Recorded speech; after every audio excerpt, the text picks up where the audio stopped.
Program makan gratis buat anak-anak sekolah. Kedengarannya simpel kan? Tapi, gimana kalau saya bilang, program yang kelihatannya sederhana ini sebenarnya adalah ujian besar bagi jiwa ekonomi bangsa kita? Nah, kali ini kita akan bedah bareng-bareng gimana ceritanya sepiring makanan bisa punya hubungan erat dengan fondasi ekonomi Indonesia. Nah, ini dia pertanyaan intinya. Kok bisa sih sebuah kebijakan pemerintah, apalagi cuma soal makan siang, nyambung ke filosofi sebuah negara?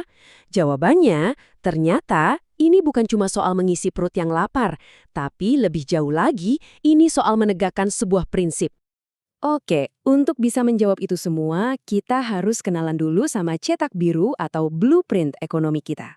Sebuah sistem yang unik yang nggak bisa kita temukan di tempat lain, karena lahir dari nilai-nilai kebersamaan yang khas Indonesia banget. Jadi, apa itu sistem ekonomi Pancasila atau yang sering disingkat SEP? Intinya begini, sistem ini beda banget. Fokus utamanya itu bukan keuntungan buat perorangan, tapi kesejahteraan bersama. Coba deh bayangin, ini seperti satu keluarga besar. Dalam keluarga, yang penting kan bukan siapa yang paling kaya, tapi gimana caranya semua anggota keluarga bisa hidup layak dan bahagia. Nah, itulah semangatnya. Nah, sistem ini berdiri di atas dua pilar utama. Ada kekeluargaan, ada gotong royong. Gampangnya gini, kekeluargaan itu mindsetnya, pola pikirnya, yaitu rasa tanggung jawab kita semua untuk saling menjaga. Sementara gotong royong itu aksinya, wujud nyata dari kerjasamanya. Keduanya ini ya seperti dua sisi mata uang yang nggak bisa dipisahkan. Dan semangat ini dirangkum dengan sangat pas oleh salah satu pemikir ekonomi besar kita, Mubiarto. Beliau bilang, ekonomi kita itu harus berpihak pada rakyat kecil dan harus mengutamakan pemerataan. Jelas banget kan arahnya? Keberpihakan dan keadilan. Oke, sekarang kita udah pegang fondasinya. Yuk kita lihat program makan bergizi ini sendiri. Sebenarnya apa sih misi di balik program yang kelihatannya sederhana ini? Ternyata program ini punya dua tujuan besar yang sama kuatnya. Bisa dibilang ini dua sisi dari satu koin yang sama. Di satu sisi ini adalah investasi jangka panjang untuk masa depan, yaitu meningkatkan kualitas sumber daya manusia kita. Di sisi lain, ini adalah aksi nyata di masa kini untuk mewujudkan keadilan sosial. Dari dua tujuan besar tadi, harapannya ada dampak-dampak konkret yang bisa kita lihat dan rasakan. Pertama, tentu, kesehatan dan kecerdasan anak-anak kita meningkat. Ini penting banget, terutama untuk melawan stunting. Lalu, program ini juga diharapkan jadi bensin buat ekonomi lokal, menggerakkan UMKM. Dan pastinya, ini juga bisa sangat membantu meringankan beban pengeluaran keluarga. Jadi, di mana persisnya titik temu antara filosofi Pancasila yang luhur itu dengan kebijakan teknis seperti program makan bergizi ini? Yuk kita sambungkan benang merahnya. Nah, ini dia jawabannya. Sambungannya ada di sila kelima, keadilan sosial bagi seluruh rakyat Indonesia. Program ini pada dasarnya adalah upaya menerjemahkan sila itu menjadi aksi nyata.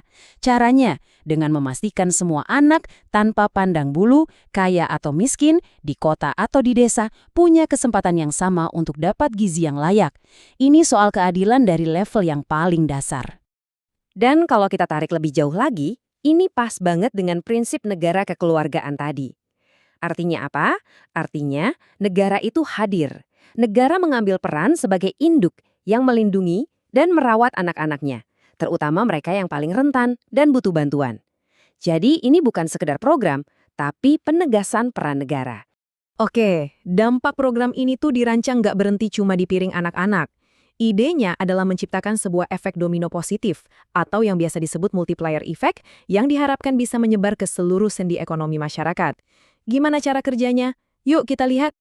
Begini alur idealnya. Coba kita ikuti sama-sama ya.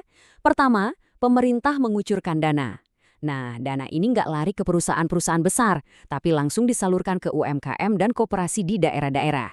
Lalu, UMKM dan koperasi ini belanja bahan baku kemana? Ya tentu ke petani, peternak, dan nelayan lokal. Hasilnya, uangnya jadi berputar di situ-situ aja, di komunitas lokal. Inilah yang namanya menggerakkan ekonomi dari akar rumput. Jadi, kalau kita lihat siapa saja yang diuntungkan, jawabannya banyak pihak. Tentu ada penerima langsung, yaitu anak-anak kita.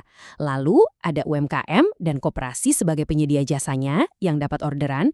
Dan jangan lupa, di hulunya ada para petani dan produsen lokal sebagai pemasok bahan baku. Inilah wujud nyata ekonomi kerakyatan dalam prakteknya. Tapi, dan selalu ada tapinya kan, sebuah ide sebagus apapun kalau eksekusinya berantakan, ya bisa jadi sia-sia. Nah, program sebesar ini punya tantangan yang nggak main-main, dan ini harus kita sadari dan waspadai bersama. Dan poin krusialnya ada di sini. Setiap resiko dalam implementasi itu bukan cuma masalah teknis atau logistik. Ini adalah ancaman langsung terhadap prinsip ekonomi Pancasila itu sendiri. Coba kita pikirkan, kalau programnya salah sasaran, artinya prinsip keadilan dan pemerataan gagal. Kalau anggarannya disalahgunakan, ya jelas itu merusak tujuan kesejahteraan bersama. Bahkan kalau kualitas makanannya beda-beda, itu artinya negara belum sepenuhnya menjalankan tanggung jawabnya. Jadi ini pertaruhan ideologis. Oke, setelah kita tahu risikonya, pertanyaannya adalah, lalu bagaimana solusinya? Gimana caranya supaya program ini bisa berjalan sesuai rel, sesuai dengan cita-cita luhur di baliknya? Ada beberapa rekomendasi kunci di sini. Pertama, perkuat peran koperasi. Jadikan mereka pemain utama, bukan cuma pelengkap. Kedua, wajibkan bahan baku itu datang dari produsen lokal. Wajib. Ketiga, dan ini super penting, transparansi anggaran. Buka datanya seluas-luasnya biar semua bisa ikut mengawasi. Dan yang terakhir, libatkan masyarakat secara aktif dalam pengawasan. Karena pengawas terbaik itu, ya masyarakat itu sendiri.